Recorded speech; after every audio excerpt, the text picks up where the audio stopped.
Manodidina ny 520 isanjato ny vola ampiasainy ny fitondram-panjakana isan-taona dia vola ampiasaina amin'ny tsenam-barim-panjakana avokoa.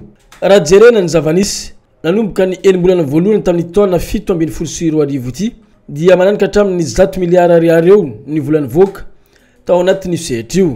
Tsy latsaky ny zato ihany koa nefa amin'izao fotoana izao ny fitarenana azo ny RMP amin'ny artifisia ny tsy fangaraharahanana tamin'ny famoam-bola izay fandraisan'ny mpandraharaha eo amin'ny tsenam-barim-panjakana io. Raha tena nisy tokoa izany tsy maintsy hiroso amin'ny fanasaziana ny tompon'andraikitra. Hoy ny tali général ny ARMP eto Madagasikara. Raha ohatra zay resika hoe les chasses manko dia ohatra an'izay le izy. Raha misy olona zany ohatra zany mpitantana PRMP zany.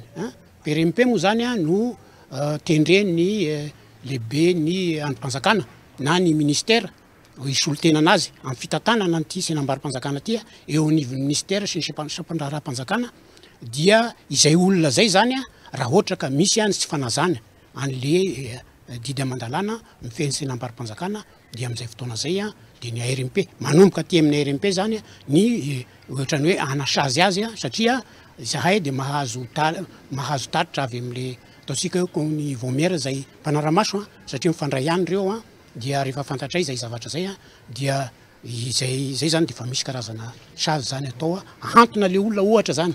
Zay zany tokony anisany anankiray zany zay akoatran'izay chasse mety ahazo azy any amin'ny andraikitry ny fisarana. Efa misaraka ankehitriny araka ny lalàna vaovao misahana ny tsenam-barim-panjakana izay nivoaka ny voalohany taona 7.4 ny rafitra mpanaramaso sy ny RMP. Izany no natao mba hanatsarana hatrany ny fangaraharahana amin'ny tsenam-barim-panjakana eto amintsika.